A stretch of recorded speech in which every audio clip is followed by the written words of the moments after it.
हेर्नुहोस् उडुस हो यो है। यहाँ गल्फ कन्ट्रीमा आउने भनेको है धेरै जसो कम्पनीमा उडुस हो। हेर्नुहोस् अब यसरी हिँडिरहेछ है। अब यिनीहरूलाई गर्मी भनेको मन पनि पर्दैन, गर्मीमै यस्तो हुन्छ। हेर्नुहोस् यो सानो सानो किरा जस्तोहरू पुरा हिँडिरहेछ। हेर्नुहोस् हेर्नुहोस् है, हेर्नुहोस् है। यो कुनैको बेड हो, मेरो रुममा त त्यस्तो छैन। अब यस्तो राम्रो घरमा है। अब यो क्यामेरा जड्नु भएको यो मुरुङ्गा हो। यो मुरुङ्गा भन्ने पात हो। यसको अब यो पातहरू पनि खान मिल्छ। अब यो चाहिँ यसको कोसाहरू पनि आउँछ। अहिले फुल फुल्दैछ यो मुरुङ्गा। यो चाहिँ एउटा के भन्छ यसलाई, यो चाहिँ मग बास्न आउँछ। यो चाहिँ बास्न आउने घाँस हो। चियामा पनि हालेर खान्छ, मान्छे तरकारी पनि हाल्छ। यो चाहिँ कुङकाङ साग है के भन्छ यो राम्रो साग हो, मनपर्ने सागहरू साथीहरूले रोपेको छ। यो सिमल तरुल, यो सिमल तरुल। फेरि यो साग त्यो घाँसै हो, यसको नाम चाहिँ थाहा भएन। अब यो चाहिँ यो बेली चमेली है के हो यो चाहिँ अब हाम्रो भाषामा चाहिँ कामैले ढोङ भन्छ। यो पनि रोपेको छ साथीहरूले, सागहरू भर्खर रोप्दैछ। अनि अर्को यो मुरुङ्गै हो होइन।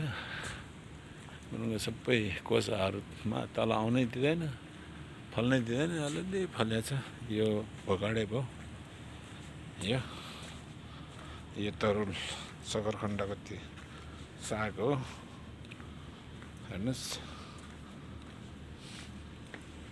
अब यता आँपको रोपेको छ। यहाँ तिते करेला रोपेको छ है। अनि यो चाहिँ आँप हो। यो मुरुङ्गा सजीवन के भन्छ चाहिँ मैले त चिन्दा पनि चिन्दैन, यहाँ आएर थाहा भएको हो। यो राम्रो चिज रहेछ। यो पनि सजीवन।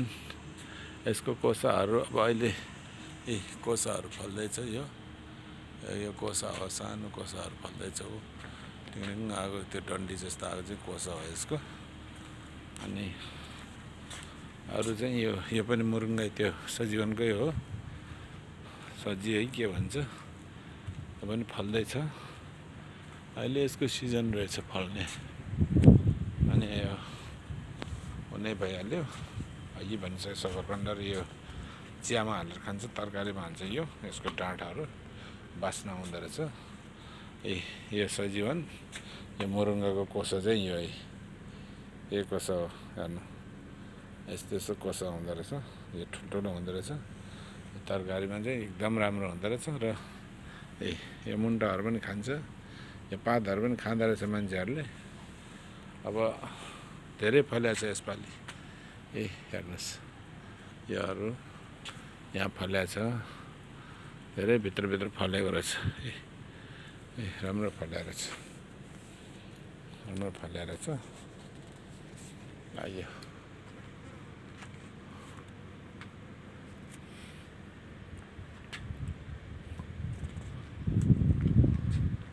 राम्रो फलेको रहेछ योपालि। अब फल्नै दिँदैन, सबै उखाल्छ। बेलामा साथीहरूले नगरिदिने, खाने मात्रै हो। यो सिमल तरुलको रुख हो। यो पनि सजीवनकै रुख हो। जति ठुलो भयो त्यति छिटो फल्दो रहेछ। धन्यवाद। यति देखायो। लाइक सेयर गरिदिनु होला, सबैले जानकारी दिनु होला। किनभने यो फलदायक, शरीरको लागि स्वास्थ्यकर रहेछ।